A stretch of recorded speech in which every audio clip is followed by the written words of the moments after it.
This video is to show you how to work with color on the knitting board. This is the CinDWood Universal S Loom, and I would like just a quick reminder that on this loom, when you're working double-sided knit, you do not use the blue pegs. So that's the reason you'll see that I've skipped the blue pegs. They do not have loops. Only use those pegs when you are working a flat panel or something in the round. I have already done my cast on, and I have worked a couple of rows of the zigzag stitch. Both the cast on and the zigzag stitch are covered in other tutorials. If you'll check my list, you'll find that. So now we're going to proceed to add color. Since the color videos will cover intarsia as well as stranded color knitting, I would like to point out the difference between the two, since there seems to be some confusion to that. Intarsia is when you are working with different colors that change without crossing each other. So this goes from orange to yellow to green. This is worked in intarsia because the orange doesn't cross over the yellow to go further.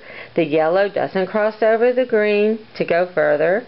So therefore it stops right here and then goes back.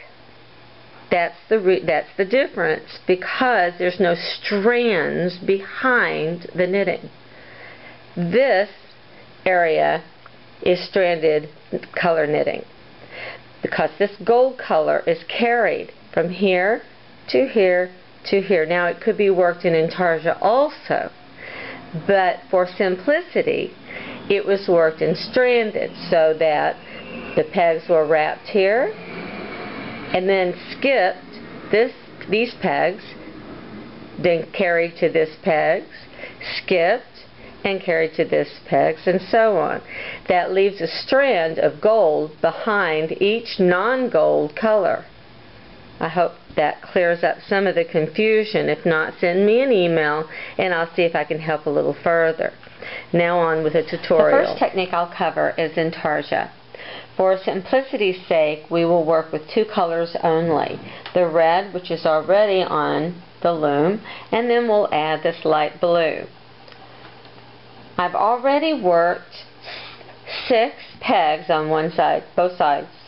6 here with the red, working the zigzag stitch. So now I'm ready to add my color, because the next 6 I'm going to work with blue. I'm going to make a slip knot. Now I put it on our first peg that's going to be wrapped with the zigzag. You could put it on the side peg and then wrap this one, but it works just the same. So we're going to put it on the peg and tighten. That means we have a tail that will stay on the inside. Okay. This was the last peg that I knitted, so this is the first peg of the next color. To work this color, if I just start working it, I'm going to have a gap between this peg and this peg. There will be nothing there. To make sure that I have no holes there, I'm going to drop the color I worked with on top of the color I'm going to pick up. That twist. See, it makes this little twist here. That's what we mean when we say that you're going to twist the colors together, the yarn colors, so that they have a continual line between each peg, so that you're not leaving a gap between the stitches. And then I will start wrapping in my zigzag, skipping the blue and coming to the end of my row. Then I will knit these stitches. Okay. So we'll be right back. I have knitted the pegs with the loops where I added the blue yarn. Now I'm ready to come back and work the opposite direction. Remember, whenever in the zigzag, whenever you start a row, you always skip the first peg of the row, which is, in this case, is this one, and you recognize that because that's the one that your yarn is coming off of. So I would wrap the first peg directly across, and then go to the next, just like in the zigzag tutorial.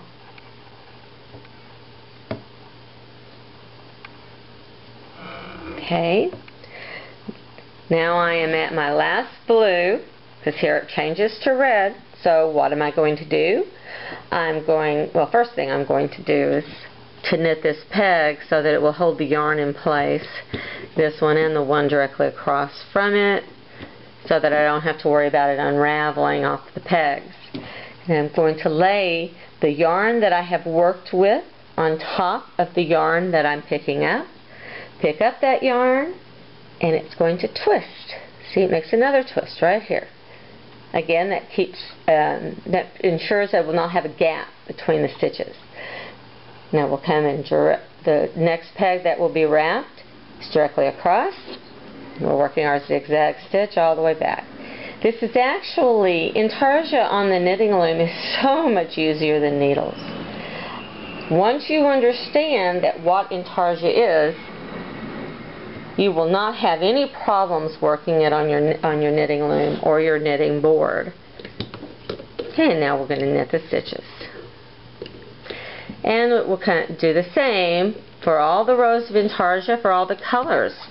If I had another color, which you will on the crayon box Afghan, then I would just make my twist right here, and then right here, etc., as I work my way around.